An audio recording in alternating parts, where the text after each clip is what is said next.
말씀은 누가복음 13장 22절부터 35절입니다. 예수께서 각 성 각 마을로 다니사 가르치시며 예루살렘으로 여행하시더니 어떤 사람이 여짜오되 주여 구원을 받는 자가 적으니까 그들에게 이르시되 좁은 문으로 들어가기를 힘쓰라. 내가 너희에게 이르노니 들어가기를 구하여도 못하는 자가 많으리라.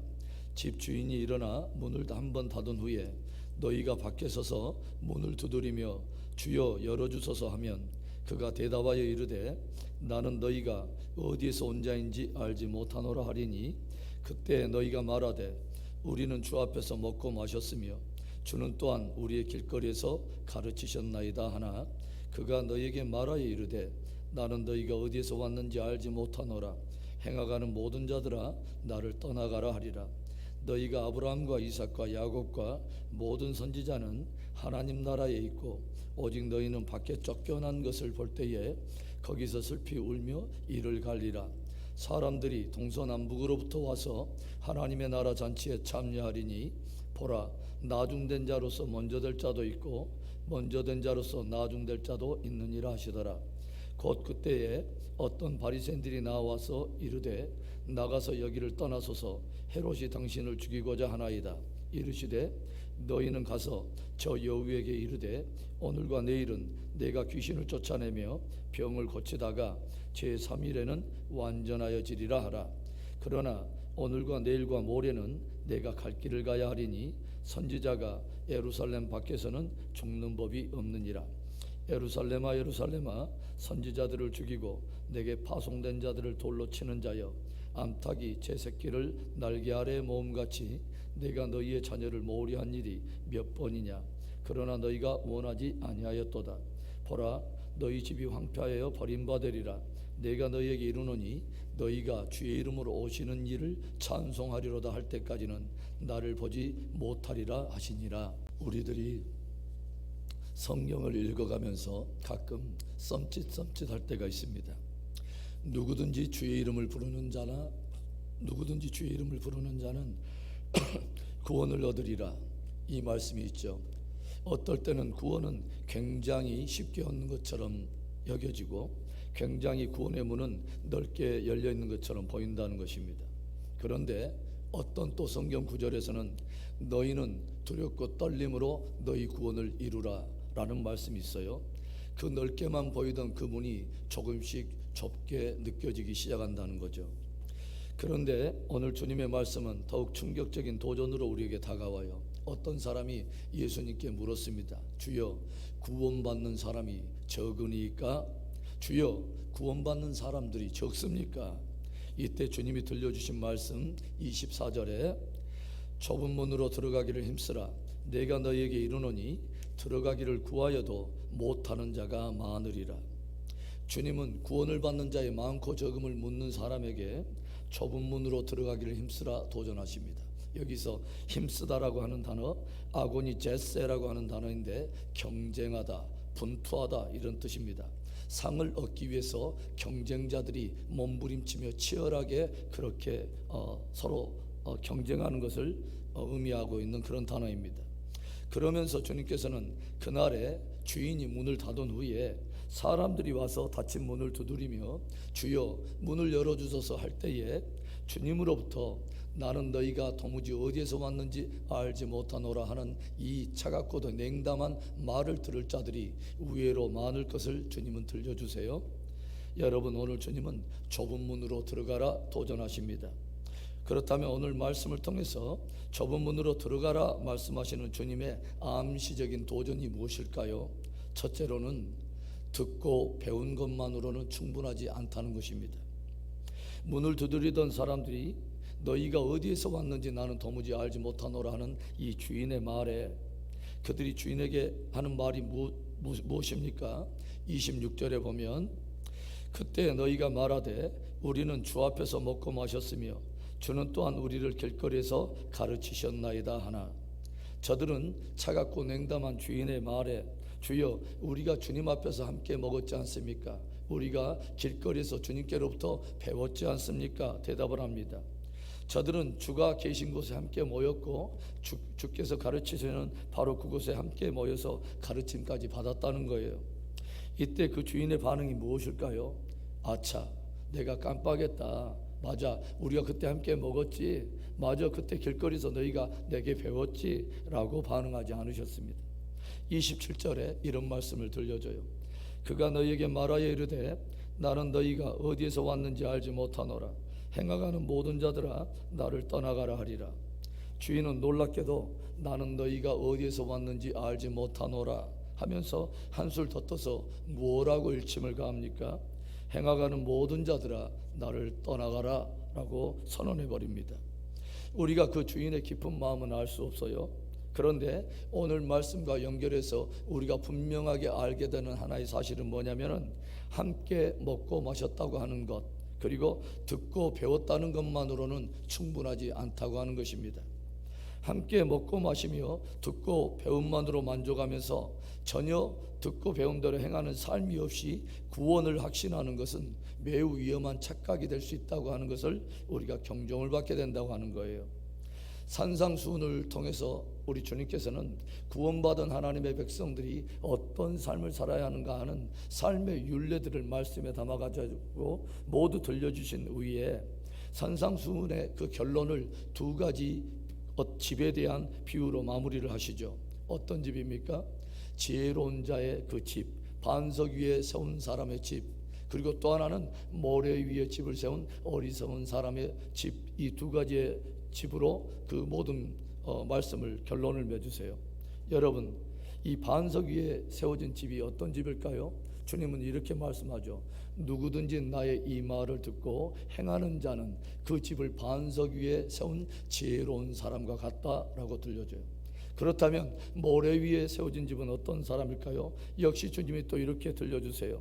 나의 이 말을 듣고 행하지 않는 자는 모래 위에 집을 세운 어리석은 사람과 같다라고 들려줘요. 그래서 비가 오고 창수가 나무로 인하여 어떤 집은 그것에 끄떡하지 않고 견고하게 서 있을 집이 있는가 하면 어떤 집은 그 비가 오고 창수가 날 때 그 무너짐이 심할 그렇게 집이 있을 거라고 하는 것이죠.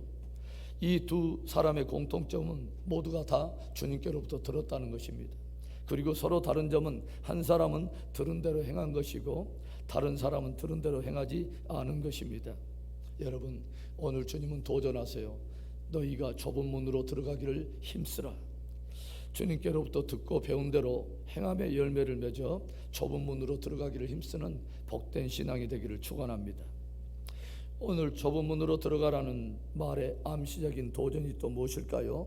둘째로는 혈통과 육정으로는 충분하지 않다는 것입니다. 좁은 문으로 들어가기를 힘쓰라 도전하시는 주님께서 이어서 들려주시는 그 의미 있는 말씀이 뭡니까? 28절부터 30절의 말씀에 너희가 아브라함과 이삭과 야곱과 모든 선지자는 하나님 나라에 있고 오직 너희는 밖에 쫓겨난 것을 볼 때에 거기서 슬피 울며 이를 갈리라. 사람들이 동서남북으로부터 와서 하나님의 나라 잔치에 참여하리니 보라, 나중된 자로서 먼저 될 자도 있고 먼저 된 자로서 나중될 자도 있느니라 하시더라.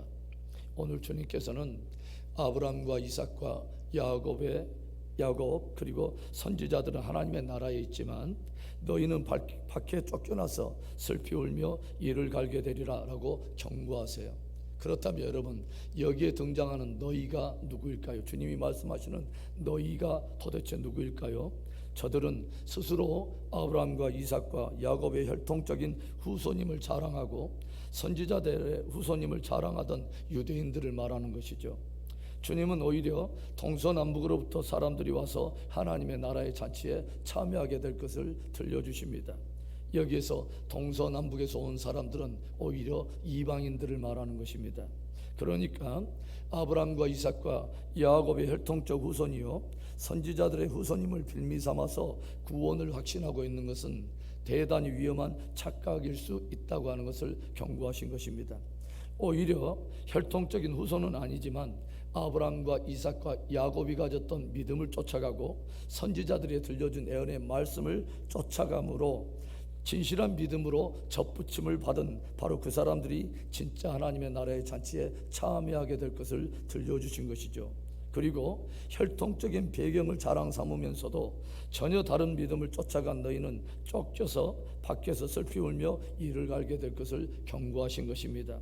그러면서 주님이 들려주신 의미심장한 말씀이 무엇입니까? 나중된 자로서 먼저 될 자도 있고 먼저 된 자로서 나중된 자도 있느니라 들려주세요. 자격으로 따지자면 구원받을 기회에 훨씬 가까운 사람들이었지만 오히려 나중되고 구원에서 밀려날 자들이 있고, 자격으로 따지자면 구원에서 굉장히 멀리 있는 것 같았는데 참된 믿음으로 접붙임을 받아 구원에 대해서 으뜸될 자들이 있다라는 것입니다. 여러분, 오늘 주님은 좁은 문으로 들어가기를 힘쓰라 도전하세요.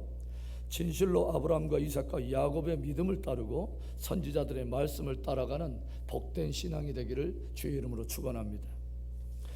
오늘 좁은 문으로 들어가라는 주님의 암시적인 또 도전이 무엇일까요? 마지막 세 번째로는 표면적인 경건으로는 충분하지 않다는 것입니다. 오늘 주님은 여러 가지 장애와 또 여러 가지 어려움을 돌파하면서 십자가가 기다리고 있는 예루살렘을 향해서 나아가십니다.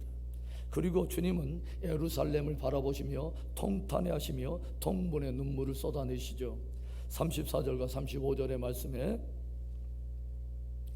예루살렘아 예루살렘아 선지자들을 죽이고 내게 파송된 자들을 돌로 치는 자여, 암탉이 제 새끼를 날개 아래 모음같이 내가 너희의 자녀를 모으려 한 일이 몇 번이냐. 그러나 너희가 원하지 아니하였도다. 보라, 너희 집이 황폐하여 버림받으리라.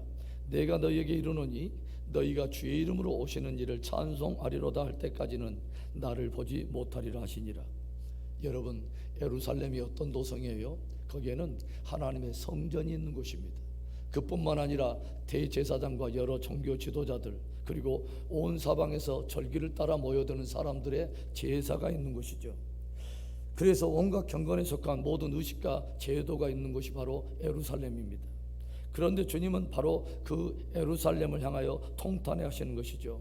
바로 그곳에서 선지자들이 죽임을 당했고 하나님께로부터 파송을 받았던 사람들이 돌로 맞아서 죽는 일이 있었다고 하는 거죠.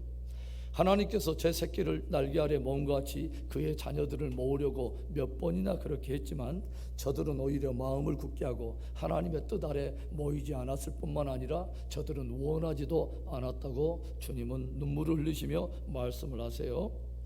하나님께서 당신의 아들까지 보내어서 그 백성들을 당신에게 모으려 했지만 저들은 오히려 그 아들까지 십자가에 못 박아 죽여버림으로 황폐한 운명을 자초하고 말았습니다.